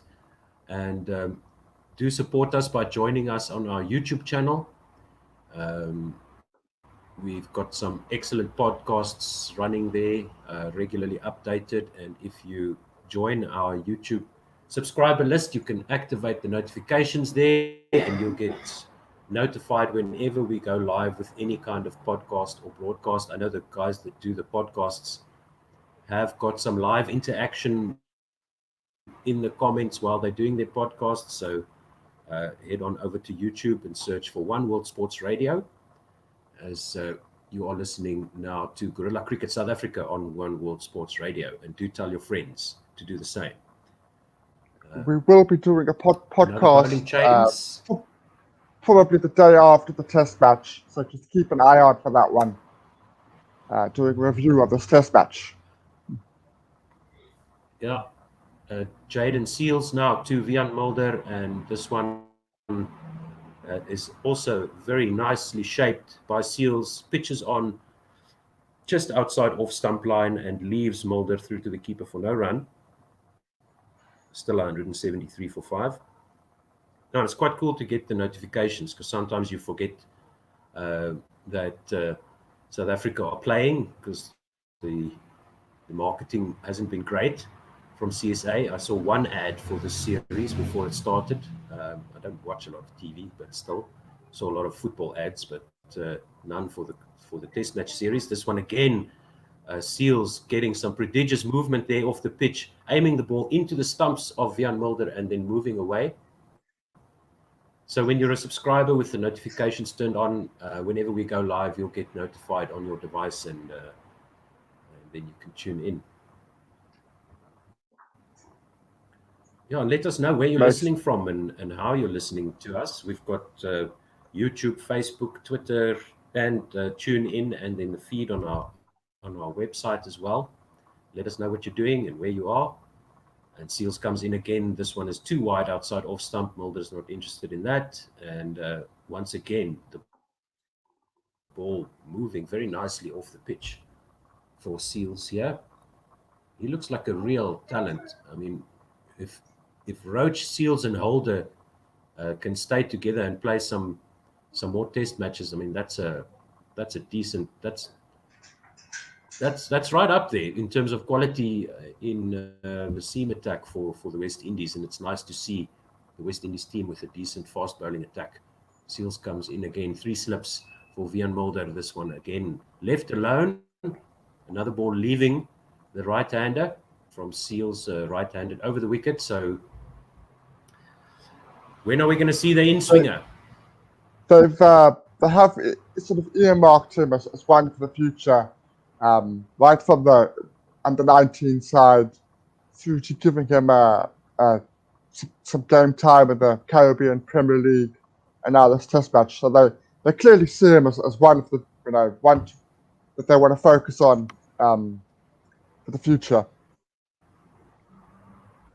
Oh, another one leaving the right-hander. Really nice shape there from Seals, and that'll put some demons into the head of Vian Mulder. When is he going to face that in-swinger? He's got to cover that line on his off stump. He knows it's probably coming. The question is when. I don't know if you heard, because that line is straight on his off stump. When they were talking to Jimmy Anderson during the New Zealand Test match, he was saying it took him 5 years to perfect the in-swinger. So that's it's a real art, that. Yeah, and disguising it with the same action and making the batsman unsure of what kind of movement to expect. And that last one also leaving Mulder off the pitch, and there's no run. 173 for 5. South Africa just content now after 64 overs to just try and make it through to lunch. And Shannon Gabriel coming back into the side. I mean, in this test side right now for the West Indies, doesn't look like there's a place for him at the moment. But if they've got those 4 guys operating in the same team, that's going to be something special in a few years' time. As you said, if Seals can sort out his in-swinger. And Roach continues now to Quinton de Kock. This one is cut late by Quinton off the back foot, and they do take a single. So the score moves on at last to 174 for 5. Good stuff. Good touch and strike. I'm just having a look, trying to look up the England game against New Zealand. I know that unfortunately our Conway is out. I'm just trying to, my thing just won't. I know he's out. New Zealand are 138 for 2. But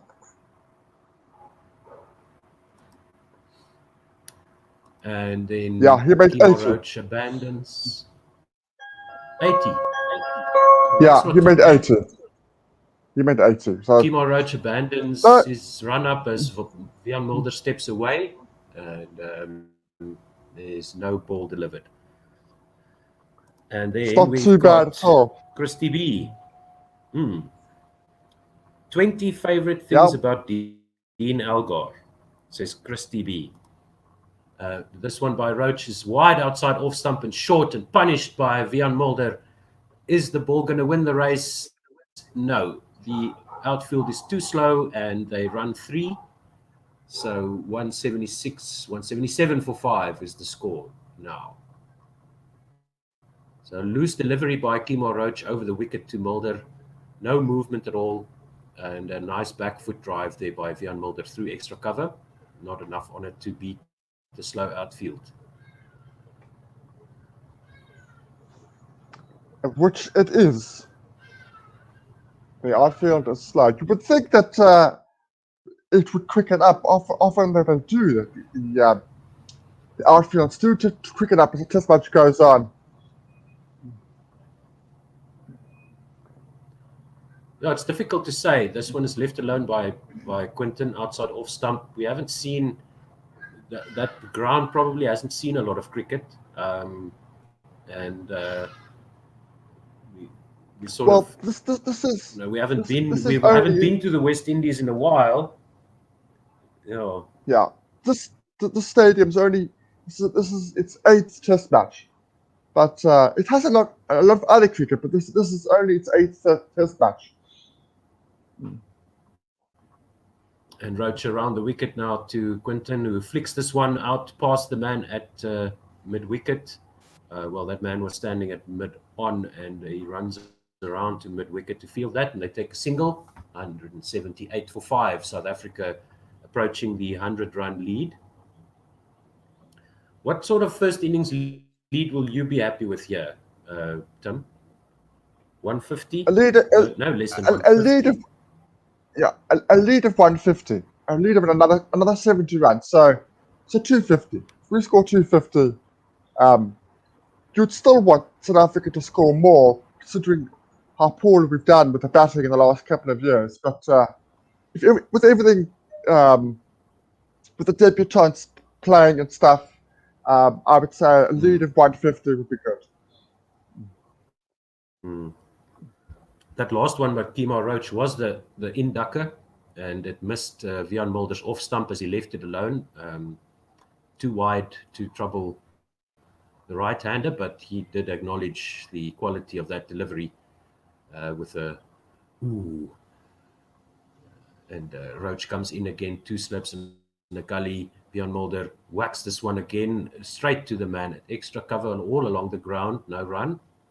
178 for 5, end of the 65th over. So we've got 29 minutes to go to lunch. Obviously, if we had everything, South Africa would want 400 on the board. Score 400. Make sure that this is their only innings of the Test match, as a lead of over 300. And you would back us to bottom out for under 300 in these conditions. But 400 from here. That would also mean that Sorry? 220 for 5. Sorry? So that'll mean that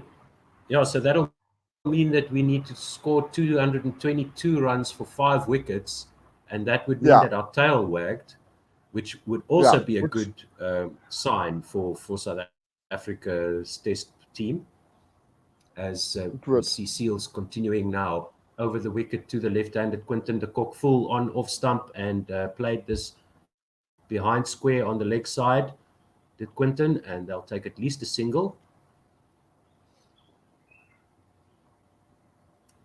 179 for 5.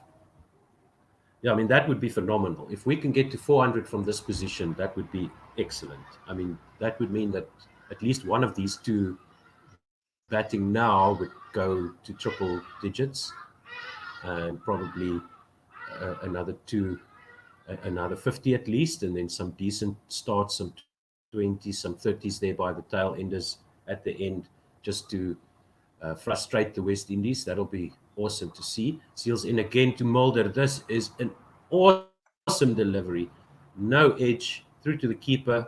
How did that miss Wiaan Mulder's edge? Played inside the line. He was forced to pick the line, and the movement off the pitch away from his bat was just too much, beating the outside edge there. Wow. Mulder doesn't look super confident at the moment, and we've seen that the pitch is playing a role here, and the West Indies, at least Seals with that delivery, extracting the maximum from the pitch. This one forces the defensive shot on middle and off. How did that miss the edge again? Let's see. Nice seam position, late movement through the air, and some movement off the pitch through to the keeper's gloves. Seals is looking super dangerous right now. It's a very impressive debut, and he was pretty much on the money from ball one in this Test match. Despite the poor batting by the West Indies, he's been pretty much on the money throughout his bowling. Yeah, another one. This one looked like it was aiming at leg stump, ended up hitting the bat of the defensive shot for Mulder in front of off stump. Nice late movement through the air there, full, and no run. And he's quite a muscular guy already at such a young age, so he's definitely got a bright future ahead of him. No doubt the IPL contracts will start coming through, and then hopefully the West Indies can retain him for the test side. Time will tell. Seals over the wicket now. Mulder beats the outside edge again, and the slip Gordon wondering how that missed, as do I. Yeah. But it's Mulder as you is, said, what he needs He's now. not liking this bowling. He isn't. But what Seals needs now is the one that comes back. It's so much cooling for the one who comes back. Because now Mulder's going to be playing for that outswinger. The ball comes in, it's going to hit his pad, and it's going to have him absolutely stone dead. Yep. Mulder faces Seals again, and this one bounced in front of the slip cordon, I think, through the slip cordon and down to the boundary. Is it going to be 4 runs? Yes, it is. Lucky 4 runs there for Wiaan Mulder. Let's see how close was that to the slip fielder, who's shook his hand as the ball hit his fingers there, his knuckles. I think that was Jason Holder there. End of the over, 183 for 5. 66 overs gone. Wow, Wiaan Mulder is lucky to still be batting in this test match. Let me try the boundary jingle.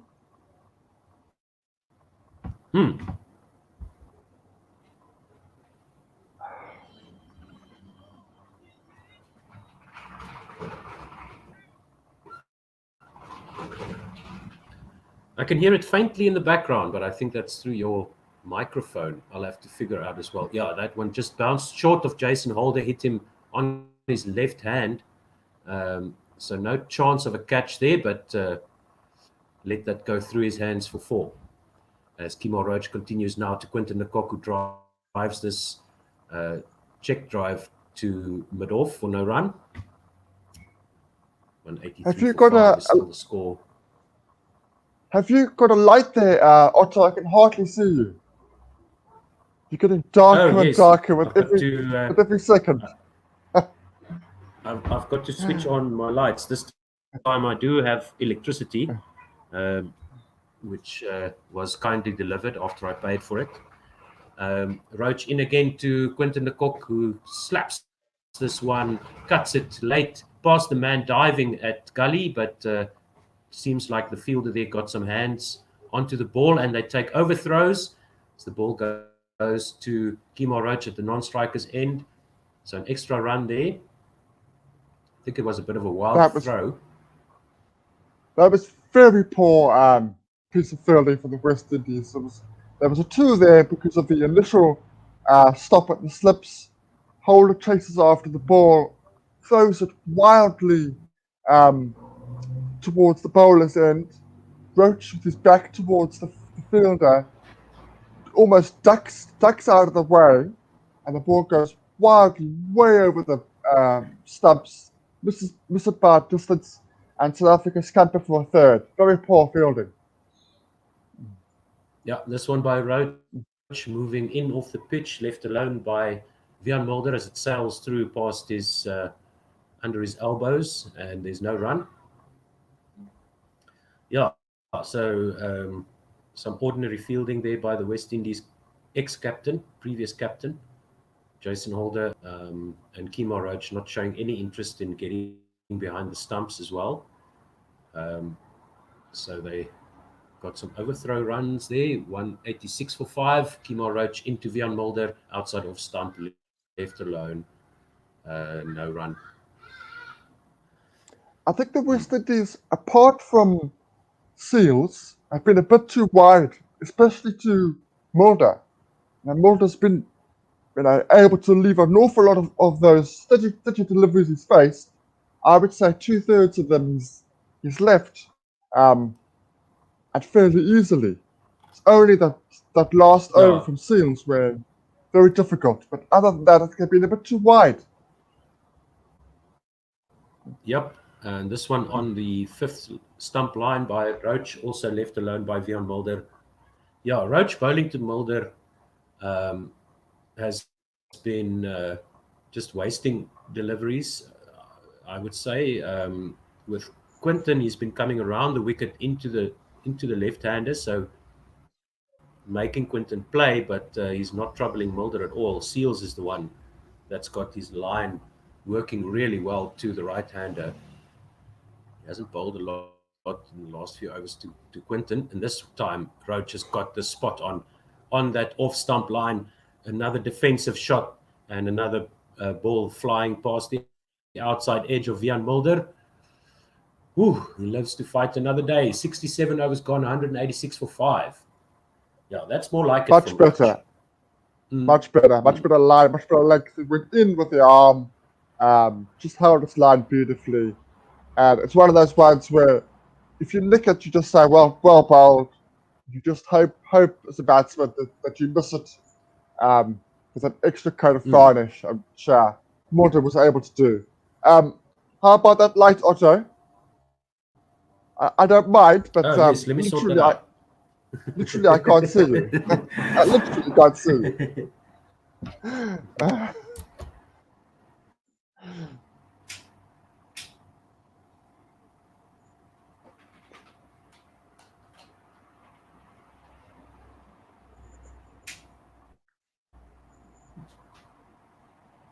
You're not missing anything here. Seals just preparing to bowl his new over. Justin Field. Not sure if that's a lot better, but it's a bit better. It's a bit better. It's a bit better. It's a bit better. It's a bit better. I can see you.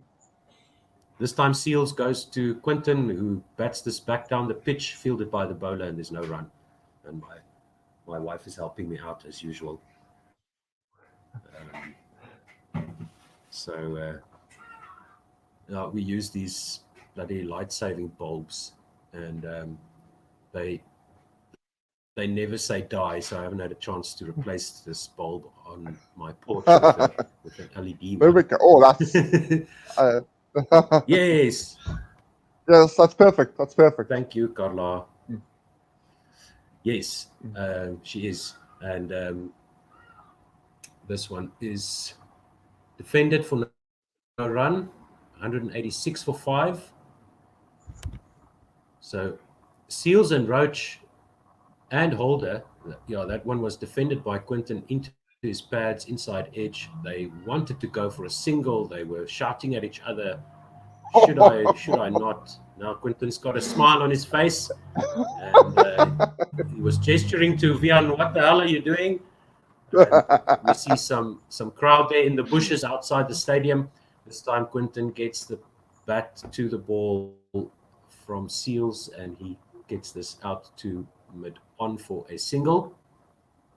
187 for 5. And now it's Seals versus Mulder again. So let's see if Seals can find that outside edge, because it's been so close. I mean, he just needs to keep at it with that attack, that approach. It's been working really well to the right-hander.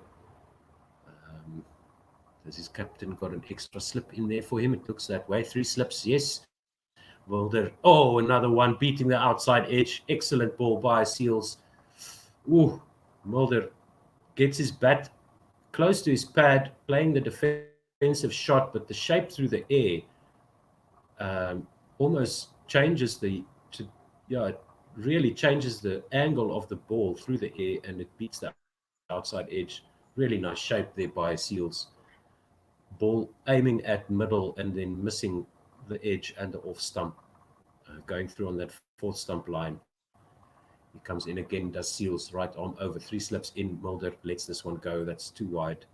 That's wide enough for Mulder to just leave it outright. 87 for 5. Just a quick check of the tweets here.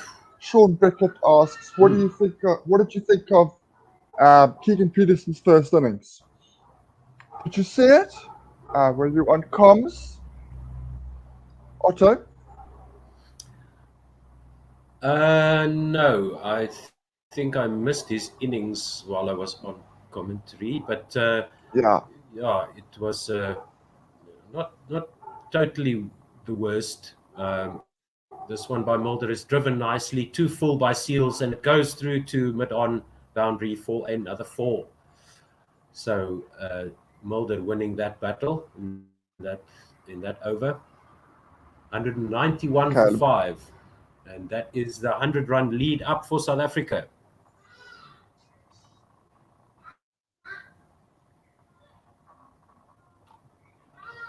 Oh, not quite yet. I'm gonna do the twinkles every now and then just to see if it works. I saw Keegan's Cool. innings. I thought it was obviously brief, but I thought there was a lot of talent there. I thought he played some good shots. Unfortunately for him, he got a very good delivery. But I thought there was enough there to see, Yeah, to show that you could see the talent. You could see why he was picked, and why he scores a lot of Yeah. runs at first class cricket. So a he didn't decent throw his start. wicket away. Yeah, No. absolutely. So Keem Cornwall will now replace Kimo Roach in the attack. From which end, I'm not sure. Probably the Darren Sammy end here at the Darren Sammy Stadium. Cornwall goes to Quinton de Kock, bit short and slapped off the back foot by Quinton. Misfield at cover there, but they take a single. 192 for 5. So the lead is not quite 100 yet. Some 5 runs to go for the 100-run lead for South Africa. So let's see what Cornwall can do here. What is his turn looking like?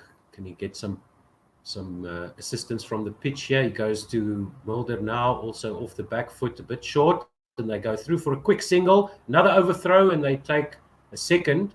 Is somebody going to stop that ball from going to the boundary? Yes. So 2 runs there to South Africa's total, 194 for 5. Now Cornwall won't be happy with that. That should have been. It's the second overthrow of the West Indies, and the second time a bowler has not got behind the stumps.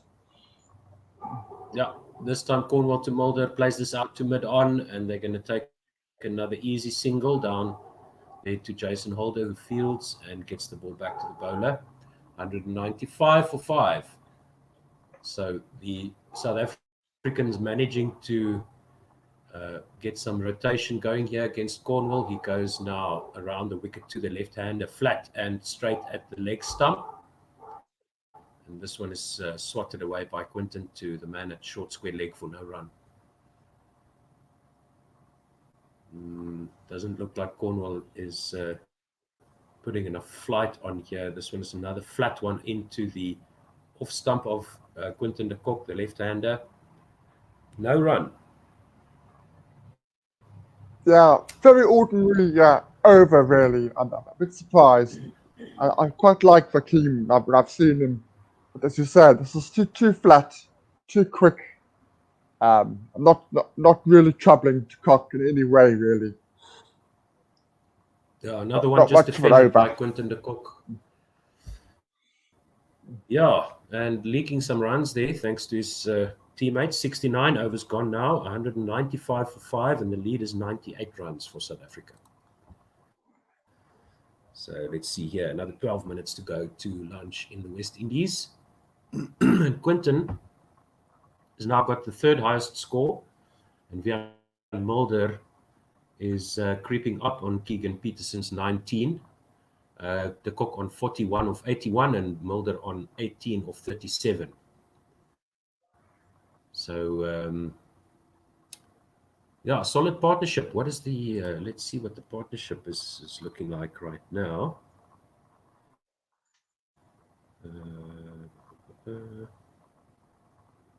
33 runs of 12.2 overs at a run rate of 2.67.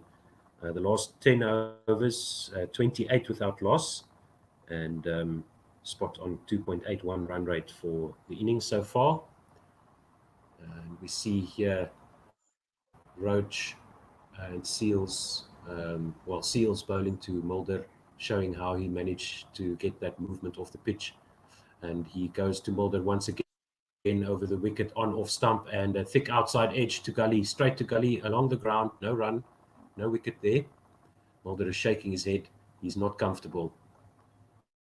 He needs to figure out a way to make sure that those edges don't fly to the slips. He's got his bat nice and flat, angled bat, not playing uppishly, playing the ball down into the ground as much as possible. So that's one way of stopping the edge from flying into the slip's hands.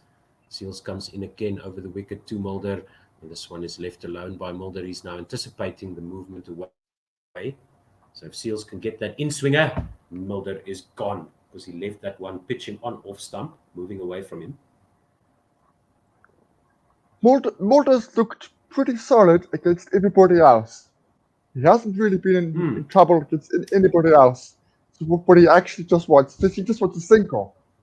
Just to rotate the strike, sit at the other end, take his gloves off, and let the cock take the strike. Yeah. He doesn't want to take Seals on. Full ball there by Seals, and just too much movement through the air, and it's blocked by Mulder outside off stump. But that one looked out of the hand. The line was going straight to middle into the block hole, but wow, it's some real swing here by Jaden Seals for the West Indies. And man, oh man, this guy is going to take a lot of wickets in his career if he stays fit and healthy and keeps on playing for the test team. Seals in again now to Mulder, and this one is short. It's just check drive there by Mulder, inside edge, bottom edge into the pitch, and out to the offside, to the onside for the right-hander, and there's no run. That came in off the pitch. That's why it got an inside edge. It didn't go as it came off the pitch. It went in slightly, and that's why it got the inside edge of the bat. Yeah, lucky for Mulder that was shorter delivery. Because if that was a length delivery, he would have been in real trouble. Seals in again now, Fuller, and on middle, and just whacked away off his pads, not getting a hold of it. So just no run there, out to square leg. End of the 70th over, 195 for 5. Another maiden over by Seals there. No. Yeah, it was a maiden over there by Seals. Yes, I think so, yeah. You're right. So good bowling. Yeah. Good bowling here from the debutant. They've got him here as a right arm fast medium.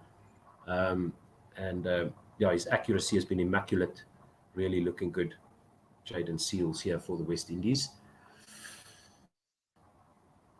And his first class career, he's only played 2 matches, 4 wickets, average of 31.5, strike rate of 58.5, and a best of 3 for 50. So fast-tracked into the national team, and for good reason. And now it's going to be Kyle Mayers coming back into the attack. Yeah, he's replacing Cornwell. And as you said, Tim, it was a really ordinary over by Cornwell. So let's see if Mayers can do the Roston Chase thing and get the South Africans nice and tied up, nice and suffocated. He comes now around the wicket to the left-handed Quinton de Kock, who cuts this ball outside off stump and just in front of square on the offside for a single. He's the sort of bowler. 6 for 5. He's the sort of bowler, if he's consistent with his line, he could cause Mulder problems. Because his natural variation is the ball just to go in off the pitch. So he could be an LBW candidate there. But because of his pace, Mulder should not have too many problems. Yeah, and It's only about 120, so shouldn't have problems in terms of price. Dipley Dobblers here by Kyle Meyers, and this one is defended outside off stump by Vian Mulder for no run. So I think the tactic here from the West Indies would be to try and force a mistake here, giving the South Africans some ordinary bowling, I would say, in comparison to Seals and the other guys, the fast bowlers, just to see if they maybe try and attack these bowlers. But there's no reason to do that. So hopefully Mulder and de Kock can keep their heads. This one is a nice back foot drive by Vian Mulder, and is that going to reach the boundary? Go ball? No. It's stopped just in front of the sponges there by the fielder there, and that was Powell for the West Indies, cutting that ball just short of the boundary. They're going to just check and see if all of his appendages and clothing and everything is inside the field of play when he touches the ball. It looks that way. So good work there in the field by Powell for West Indies, and saving 2 runs. I think they just took 2 there. Yes. No, they ran 3. So the lead is now 102 for South Africa. 199 for 5. 3 runs to Mulder. Quinton de Kock facing Meyers again. Round the wicket to the left-hander. This one is another nice square drive, I would say, out to extra cover for a single. 200 up for South Africa. Yay! It's good, solid batting. And the partnership goes to 38. That's the objective one, number one thing sorted. An absolute minimum was a 100-run lead, which is what they've got. That was the first objective of the day, I think, which they've got to. Yep. And so 4 minutes to go to lunch.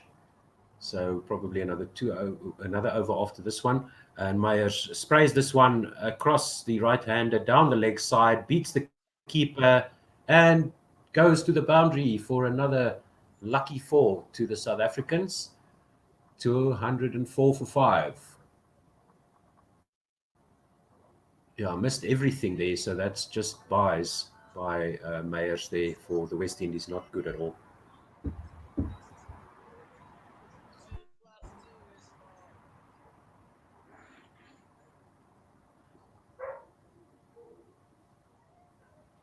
Thanks for the jingle there, Tim. I can hear it faintly in the background. I'll have to figure out how to get mine to work and to gel in here with this StreamYard that we're using for this live broadcast. And so we see Meyers now bowling the late fielding change. Yeah, the late fielding change suggests that it will only be 1 more after this before lunch. Yep, defended by Vian Mulder on his off stump. Better line there from Kyle Meyers, and that is the end of the over. 204 for 5, end of the 71st over in the South Africans' reply to 97 all out by the West Indies after they won the toss yesterday and opted to bat. And surprisingly, South Africa started a test series well. Indeed. I was preparing myself for a horrible start. Yeah. Yeah. I think we all were, dude. I think we all were. Looks, to be fair. It looks okay. Looks okay so far. Not too bad. Not too bad at all.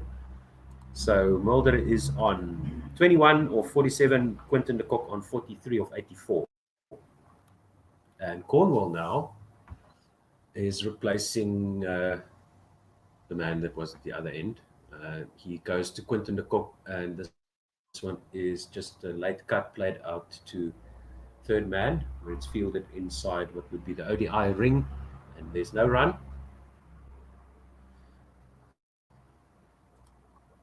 Cornwall in again to the Cook. This one is a bit shorter, on middle and off, out to mid on for no run.